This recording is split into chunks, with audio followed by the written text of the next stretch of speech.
Hello students, welcome again to this channel, English at your fingertips.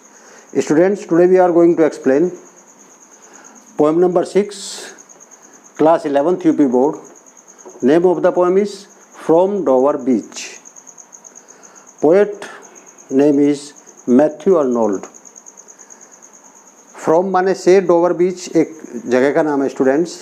जिस तरह से हमारे यहाँ नदियों पर जगह जगह घाट बने हुए हैं, जैसे गंगा नदी पर आप देखें तो हरिद्वार में हर की पौड़ी है, और उसके बाद आप आएँ तो जगह जगह शुक्रताल में घाट बना हुआ है, आप ब्रज घाट पे जाएं वहाँ घाट बना हुआ है, पैड़ी बनी हुई है नहाने के स्थान। इसी तरह से समुद्र के किनारे पर भी जगह जगह बीच बने हुए हैं जहाँ पर लोग जाते हैं घूमने के लिए, एंटरटेन करने के लिए, अम्यूज़मेंट करने के लिए, अपने बिलवड को लेकर के जाते हैं। जैसे हमारे यहाँ पार्क होते हैं, पार्क में चले जाते हैं, जैसे घूमने के लिए कुछ देर बैठते हैं। तो इस तरह से एक बीच है जिसको डोवर बीच कहा है। और चूँकि ये पोएम वहाँ मन में आई मैथ्यू आर्नोल्ड के, तो उसने चूँकि वहाँ बैठ कर के सेंट्रल आइडिया आया, उसके मन में विचार आया कि इस तरह की एक पोएम कंपोज की जानी चाहिए। और काफ़ी सीरियस है उस टाइम, ये अपनी प्रेमिका के साथ बैठा हुआ है। तो अपनी प्रेमिका के साथ बैठा हुआ इस संसार के बारे में सोच रहा है, कल्पना कर रहा है, मनुष्य के बारे में सोच रहा है, और जो वर्तमान परिस्थिति है उसके बारे में सोच रहा है। बल्कि उस टाइम की परिस्थिति और आज की परिस्थिति में बहुत सारा फ़र्क है, मैं थोड़ा सा आपको कंपेयर करके बताऊंगा। तो उस टाइम जो परिस्थिति है तो उससे कहीं ना कहीं खिन्न है मनुष्य का। जब वो संसार को देखता है, संसार के फरेब को देखता है, संसार के झूठ को देखता है, संसार की कृत्रिमता, आर्टिफिशियलिटी को देखता है, तो उसका मन खिन्न है। इसलिए वो अपनी प्रेमिका को एड्रेस करते हुए इस पोएम को लिखता है। पोएम एक छोटी है, इसलिए इसको लिरिक कह सकते हैं, ये लिरिक है। जहाँ तक मैथ्यू आर्नोल्ड की बात है, 1822 में उनका जन्म हुआ था, 1888 में उनकी डेथ हो गई थी। और उनके जो फादर थे वो एक बहुत ही लंदन के पॉपुलर हेडमास्टर थे रग्बी के, और इसलिए इनकी जो एक आया था रग्बी चैपल करके, तो बहुत सारी पोएम इन्होंने डेडिकेटेड की। स्टार्टिंग इनकी जो एजुकेशन थी ऑक्सफोर्ड में कंप्लीट हुई थी। स्टार्टिंग में इन्होंने इंस्पेक्टर ऑफ स्कूल के रूप में अपना शुरू किया था करियर, और उसके बाद ये प्रोफेसर ऑफ पोएट्री बन गए थे। तो बहुत ही रेपुटेटेड पोएट है। और जो पोएम में जो बातें इन्होंने लिखी हैं, उन बातों को यदि हम आज के संदर्भ में देखें तो स्थिति और भी भयानक है स्टूडेंट्स, और भी भयानक है। मैं एक रिसेंटली एक एग्जांपल दूंगा, उस एग्जांपल से इसको जो हम एक्सप्लेन करने की कोशिश करेंगे, थोड़ा सा इसको अपने क्लासिक्स से जोड़ने की कोशिश करूंगा इस पोएम को। और एक अपनी भी पोएम सुनाऊंगा आज आपको, हिंदी में मैंने कंपोज की है, वो भी इससे, चूँकि वो मुझे इसलिए याद आ गई चूँकि लगभग सिमिलरिटी है, उसके अंदर भी ये सब चीज़ें मिली हुई है। जो ये पोएम, इस पोएम में जो पोएट कहना चाह रहा है वही कुछ मैंने भी कहने की कोशिश की है।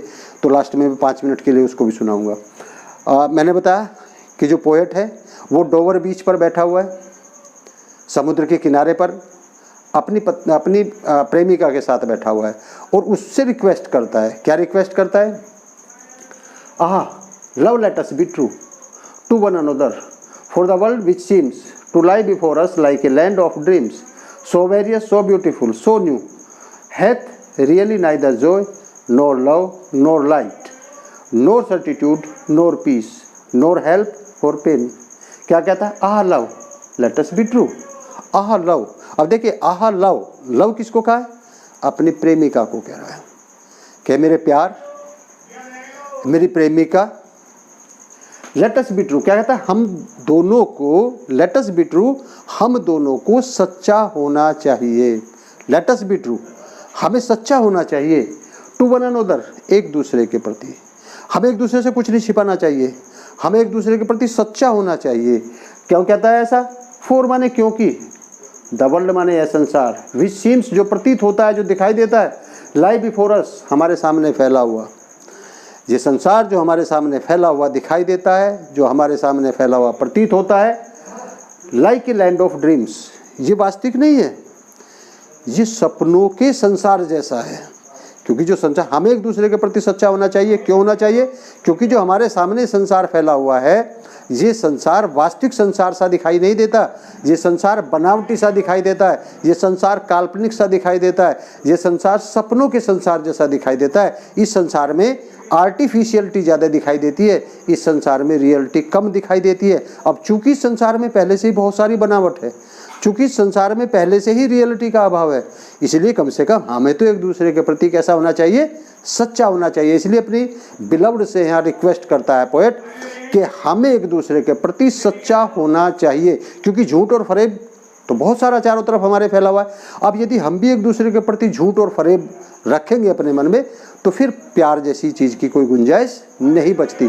तो हमें एक दूसरे के प्रति सच्चा होना चाहिए। ये पोएट अपनी बिलव्ड से रिक्वेस्ट करता है, कहाँ बैठ करके? डोवर बीच पर।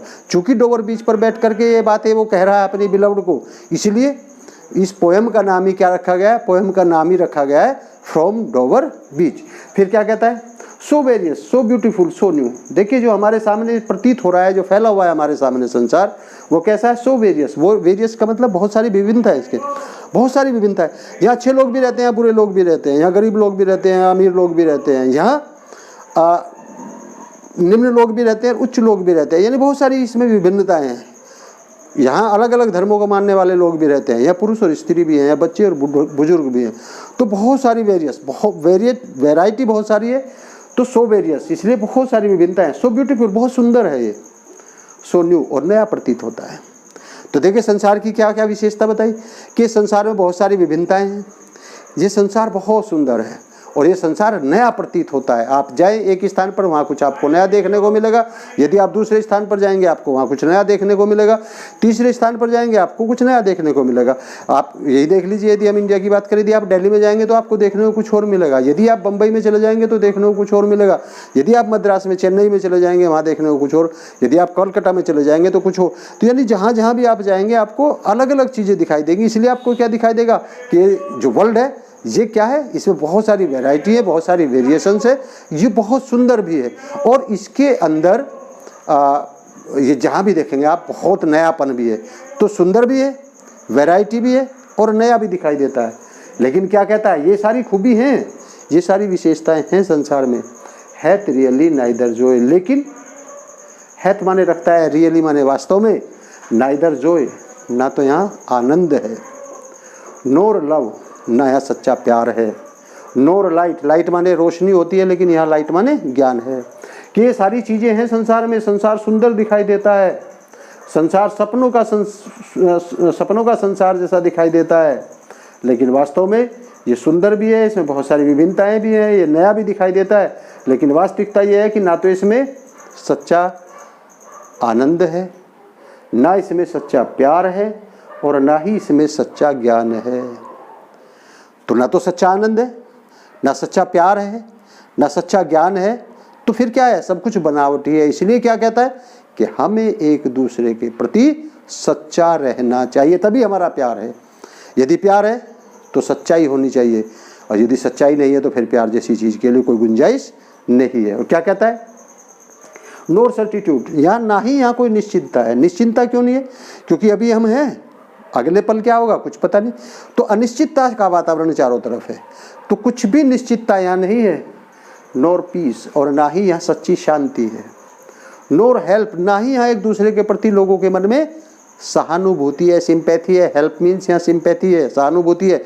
लोग एक दूसरे के दुख में सिंपैथी शो करते हैं, लेकिन वो आर्टिफिशियल होती है, बनावटी होती है। वो वास्तव में दिल की सिंपैथी नहीं होती, दिल से वो एक दूसरे के प्रति सिंपैथी शो नहीं करते।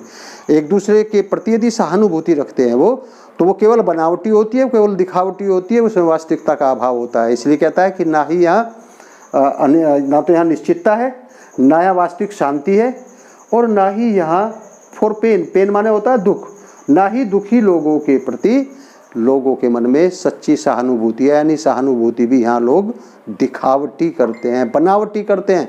हम एक दूसरे के प्रति सहानुभूति दिखाते हैं, लेकिन वो केवल शाब्दिक होती है, हमारे दिल में उसके प्रति सहानुभूति नहीं होती। हम केवल अपने शब्दों से सहानुभूति प्रकट कर देते हैं, जबकि वास्तव में हमें किसी के दुख में दुख का एहसास नहीं होता।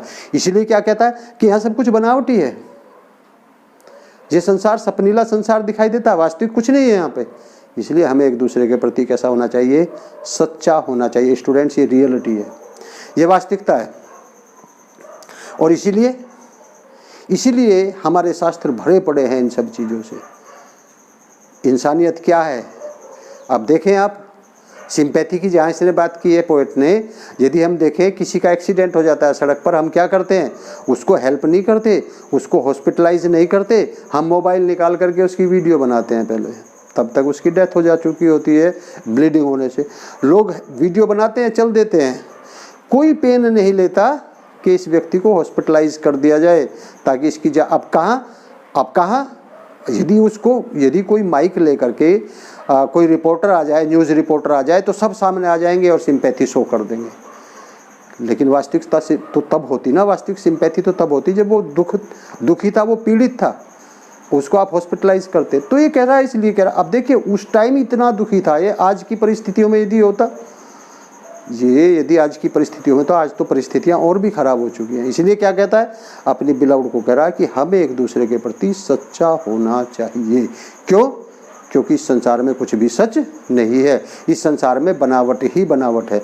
हमें एक दूसरे के प्रति सच्चा होना चाहिए। यदि हम एक दूसरे को सच्चा प्यार करते हैं तो हमारे बीच में कुछ भी हाइड नहीं होना चाहिए, कुछ भी छिपा नहीं होना चाहिए, सब कुछ ओपन बुक की तरह से होना चाहिए। अपनी बिलाउड को ऐसा रिक्वेस्ट करता है। क्या कहता है दूसरे स्टेंजा में, एंड वी आर हेयर। अब देखिए, इसने बताया कि हमारा ये संसार है, सपनीला संसार दिखाई देता है, सुंदरता भी इसमें है, निश्चितता नहीं है, शांति वास्तविक नहीं है, जॉय वास्तविक नहीं है, लव वो भी वास्तविक नहीं है, लाइट ज्ञान भी यहाँ वास्तविक नहीं है, सिंपैथी भी वास्तविक नहीं है। कहता है एंड वी, और हम सभी को कह रहा है, वो मुझे नहीं कह रहा, आपको नहीं कह रहा, वी का यूज किया उसने, यानी संपूर्ण मानव जाति को क्या कहता है, and we are here as on darkling plain. And we, और हम, आर हैं हेयर यहाँ, as on a darkling plain, जैसे कि हम भ्रमित हो गए हैं। हाँ, इस सपनीले संसार में हम ऐसे हैं जैसे कि हम यहाँ भ्रमित हो गए हैं, swept with confuse alarms of struggle and fight. और हम जैसे भ्रमित हो जाते हैं, यहाँ हम भ्रम में पड़ जाते हैं। हम सभी यहाँ इस तरह से भ्रम में पड़े हुए हैं। किस तरीके से? स्वेप्ट विद कंफ्यूज, और भ्रम, कंफ्यूज एंड अलार्म्स, और भ्रम और डर से, कंफ्यूज भ्रम और डर से हम स्वेप्ट हो गए हैं, बह गए हैं। And flight where ignorant armies clash by night. हम ऐसे हो गए हैं यहाँ आकर के, जैसे इग्नोरेंट आर्मी होती है, जैसे अनजान सेना होती है, वो दिन रात लड़ती रहती है। वो क्यों लड़ रही है, किसके लिए लड़ रही है, उनको नहीं पता। उनका सिर्फ एक ही कार्य है, लड़ना और लड़ करके विजय प्राप्त करना। लड़ किसके लिए? अब देखिए स्टूडेंट्स, यहाँ यही चीज़ मैं आपको इसको एक चीज़ से जोड़ता हूँ। हम यहाँ लड़ रहे हैं, क्यों लड़ रहे हैं हमें नहीं पता, किसके लिए लड़ रहे हैं हमें नहीं पता। हमें सिर्फ एक बात का पता है कि हम लड़ रहे हैं और हमें चाहिए क्या, विजय प्राप्त करनी है। हम लड़ रहे हैं पद के लिए, हम लड़ रहे हैं प्रतिष्ठा के लिए, हम लड़ रहे हैं मूंछों की लड़ाई, हम लड़ रहे हैं धन के लिए। हम सब ये चीज़ एक्यूमुलेट करना चाहते हैं, सब ये गैदर करना चाहते हैं। क्यों करना चाहते हैं? जबकि सबको पता है कि हम खाली हाथ आए थे, खाली हाथ जाएंगे। सबको पता है, आप किसी से बात कर लीजिए, सब जानते हैं इस बात को। जिससे भी आप ये पूछेंगे वही कहेंगे कौन सा साथ लेके जाना है। हम यहाँ क्यों इकट्ठा कर रहे हैं फिर? क्योंकि हमने सब चीज़ों को अपनी ईगो से जोड़ लिया, हमने सब चीज़ों को अपनी प्रेस्टीज से जोड़ लिया है, इसलिए हम एक्यूमुलेट कर रहे हैं। तो उस अनजान आर्मी की तरह से हैं जो दिन रात लड़ती रहती है, लेकिन उनको नहीं पता क्यों लड़ रही है, किसके। जिसको स्टूडेंट्स ये पता चल जाता है, उसका रास्ता ही बदल जाता है। आप देखिए, आपने यदि कभी पढ़ा होगा, नहीं पढ़ा हो तो मैं याद दिला देता हूँ वाल्मीकि के बारे में। वो चोर था, लुटेरा था, रास्ते में खड़े होकर के लोगों को लूटता था। और उस समय वो लूटता था जिस समय लोगों के पास कोई खास धन नहीं होता था, उस समय लोगों को लूटता था। और एक दिन एक संत महात्मा आते हैं, उसके पास 2-4 उसके साथ शिष्य होते हैं, वो उनको लूटने की कोशिश करता है। वो उससे पूछते हैं तुम ये क्यों कर रहे हो, किसके लिए कर रहे हो? तो पूछता है मैं अपने परिवार के लिए सब ऐसा कर रहा हूँ, मेरा परिवार का इससे पालन पोषण होता है। तो उसने कहा ये पाप है, जो तुम कर रहे हो गलत है, अब आपका परिवार इस गलत में साथ नहीं देगा। बोले क्यों नहीं देगा, जब मैं उनको ले जा करके खाने पीने के लिए देता हूँ। बोले आप खाने पीने के लिए देते हैं, लेकिन वो इस आपके पाप में शामिल नहीं होगा। उनके बीच में डिस्कशन होता है, वो कहता है ऐसा कैसे हो सकता है? बोले जाओ आप पूछ के आओ। तो उसने कहा अच्छा तुम मेरे साथ चालाकी कर रहे हो, कि मैं उनसे पूछने चला जाऊँ तुम यहाँ से भाग जाओगे? तो संत ने, महात्मा ने कहा नहीं, तुम हमें पेड़ से बांध के चले जाओ, लेकिन पूछ के आओ घर पर जा करके। टर्निंग पॉइंट होता है स्टूडेंट्स हर आदमी का। उसके मन में आता है चलो एक बार विश्वास करके देखते हैं, वो बांध लेता है उनको, पेड़ के चारों तरफ बांध के चला जाता है घर जा कर के पूछता है जो मैं लूट पाट करके लाता हूँ और तुम लोगों को फीडिंग कराता हूँ, तुम लोगों को भोजन कराता हूँ, हमारा घर चलता है, ये मैं पाप कर रहा हूँ, इस पाप में क्या तुम भी भागीदार बनोगे? घर वाले कहते नहीं, तुम्हारा कर्तव्य है घर चलाना, कमा के लाना तुम्हारा काम है, अब तुम कैसे लाते हो उससे हमारा मतलब नहीं, हम तुम्हारे पाप के भागी नहीं है, तुम कैसे, तुम पाप हमने कब कहा तुम पाप से कमा के लाओ? तुम अच्छे तरीके से कमा के लाओ, तुम्हारी ड्यूटी है, तुम अपनी ड्यूटी पूरी कर रहे हो, तो पाप पुण्य जो कुछ होगा वो तुम्हारा होगा, मैं हमारा उसमें कुछ नहीं। परिवार के सदस्यों को ऐसा कहते ही टर्निंग पॉइंट होता है, वो फिर वाल्मीकि रामायण की रचना करता है। यही बात मैं कह रहा हूँ, यहाँ पोएट ने जो कहा है, ignorant army clash day by night, कि एक अनजान आर्मी केवल विजय प्राप्त करने के लिए दिन रात लगी रहती है, और जिस दिन उसको ये पता चल जाएगा कि हम क्यों लड़ रहे हैं, वो लड़ना छोड़ देगी। ठीक इसी तरह से स्टूडेंट्स, जब आदमी को पता है कि हम जो एक्यूमुलेट कर रहे हैं, हम जो इकट्ठा कर रहे हैं, जो हम धन इकट्ठा कर रहे हैं, वो किसके लिए कर रहे हैं, क्यों कर रहे हैं? क्योंकि हमारे साथ तो कुछ जाना नहीं, जब हम आए थे जब भी खाली हाथ, और जब हम जाएंगे तब भी खाली हाथ, फिर क्यों? तो जिस दिन किसी व्यक्ति को ऐसा पता चल जाता है, वो उस दिन व्यक्ति इस तरह के कार्यकलाप को बंद कर देता है, छोड़ देता है।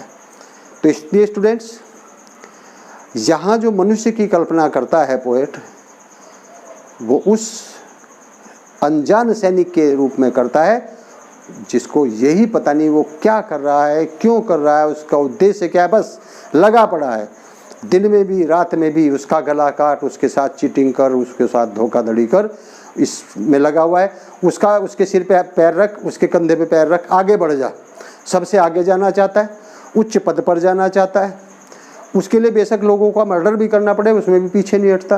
आप देखिए राजनीति में क्या हो रहा है, आगे बढ़ने के लिए राजनीति में भी पद प्रतिष्ठा के लिए लोग एक दूसरे का गला काट देते हैं। इसीलिए उसने क्या कहा कि यहाँ कुछ भी सच नहीं है, सब कुछ झूठा ही झूठा है। इसलिए यदि तुम मुझे प्यार करते हो और मैं तुम्हें प्यार करता हूँ, तो हमारे बीच में एक सच्चाई होनी चाहिए। अब स्टूडेंट्स, इसी चीज़ को मैं जोड़ के बता रहा हूँ। अभी आपने रिसेंटली, अभी 2 महीने पहले एक घटना सुनी होगी मुंबई में एक फिल्म स्टार की सुसाइड का, और अब जो उसका इन्वेस्टिगेशन चल रहा है तो उसमें निकल करके आ रही है उसकी गर्लफ्रेंड। तो आप उस स्टोरी को इससे कंपेयर करिए। ये क्या कह रहा है, हमें सच्चा होना। अब देखिए वहाँ क्या था, एक आदमी का मर्डर हो जाता है या सुसाइड करता है, कुछ पता ही नहीं चल रहा है क्या वास्तव में सच्चा प्यार था वहाँ।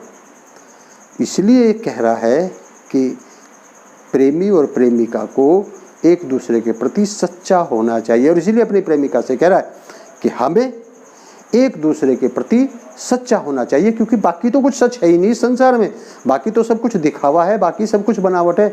और यदि हम और तुम्हारे बीच में भी सच्चाई नहीं हो सकती, तो फिर स्टूडेंट्स, या कवि का कहना यह है कि विश्वास ही उठ जाएगा, लोगों का विश्वास ही उठ जाएगा। इसलिए वो कह रहा है कि हमें तुम्हें एक दूसरे के प्रति सच्चा होना चाहिए। तो स्टूडेंट्स, बहुत ही ज्ञानवर्धक लिरिक है, और इस लिरिक में जो प्रेजेंट कंडीशन है उसको एक तरह से एक्सपोज कर दिया है पोएट ने, खोल के रख दिया है कि वास्तव में संसार क्या है, कैसा है। यहाँ सब कुछ किस चीज़ से जुड़ा है, भौतिकवाद से जुड़ा है स्टूडेंट्स। मैटेरियलिस्टिक एज है, भौतिकवाद से जुड़ा है। सब कुछ क्या चाहिए, सबके पास धन संपत्ति होनी चाहिए, अकूत भंडार होने चाहिए, करोड़पति होने चाहिए, सबके पास अच्छी अच्छी गाड़ी होनी चाहिए। जिसके पास साइकिल है वो बाइक की कोशिश करता है, जिसके पास बाइक है वो कार की करता है, जिसके पास कार है वो हेलीकॉप्टर की करता है सॉरी। तो यहाँ ये कंपटीशन है, सच्चाई कहीं नहीं है। और इन सब के लिए आप देखें कितने मर्डर होते हैं रोजाना, आप देखें कितनी लूट होती है, आप देख, यानी इन सब चीज़ों को एक्यूमुलेट करने के लिए लोग कंपटीशन में लगा हुआ है, एक दूसरे को पछाड़ने के लिए वो गलत और सब सही सब तरीके इस्तेमाल करता है। इसलिए स्टूडेंट्स, यहाँ पोएट ने अपनी बिलव्ड को कहा है कि सब कुछ बनावटी है, सब कुछ मैटेरियलिस्टिक है, और वो मैटेरियलिस्टिक। लेकिन अब देखिए इसने जो कहा है, नॉर पीस, इसीलिए पीस नहीं है स्टूडेंट्स। यदि पीस चाहिए किसी को तो इन सब चीज़ों से अलग आना पड़ेगा। आप बहुत सारे लोगों को देखिए जो वेस्टर्न कंट्रीज़ के हैं, वो आते हैं यहाँ घूमने के लिए, और यहाँ जितनी शांति उनको मिलती है वो यहीं के होकर के रह जाते हैं। यदि आप किन्हीं दार्शनिक स्थलों पर जाएं, यदि आप रिलीजियस प्लेसेस पर जाएं, तो वहाँ जा कर के यदि आप देखें तो वहाँ बहुत सारे फॉरेन कंट्री के लोग मिलेंगे, उनको वहाँ शांति नहीं मिलती है, उनके पास धन संपत्ति सब कुछ है, लेकिन मन की शांति नहीं होती। तो मन की शांति के लिए ये सब चीज़ें आपको छोड़नी पड़ेगी। वो मन की शांति के लिए कहता है कि हमें एक दूसरे के प्रति सच्चा होना चाहिए, चूँकि सच्चे होंगे तो मन की शांति होगी। भौतिकवाद से, मैटेरियलिस्टिक एज से वो बचना चाहता है।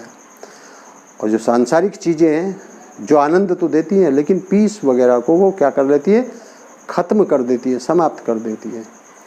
कई बार मैंने पढ़ा है कि जब तक हम अपने बारे में जीना सीखते हैं तब तक उम्र निकल जाती है। तो यहाँ पोएट पहले ही अपनी प्रेमिका को कह रहा कि हमें एक दूसरे के लिए जीना चाहिए, सांसारिक सुखों के लिए नहीं जीना चाहिए, अपने आत्मिक सुख के लिए जीना चाहिए। और आत्मिक सुख के लिए जीने के लिए आपको सांसारिक सुखों का त्याग करना पड़ेगा, आपको उन भौतिक चीज़ों का त्याग करना पड़ेगा जो आपको सांसारिक सुख दे सकती है लेकिन आपके आत्मिक सुख को छीन लेगी।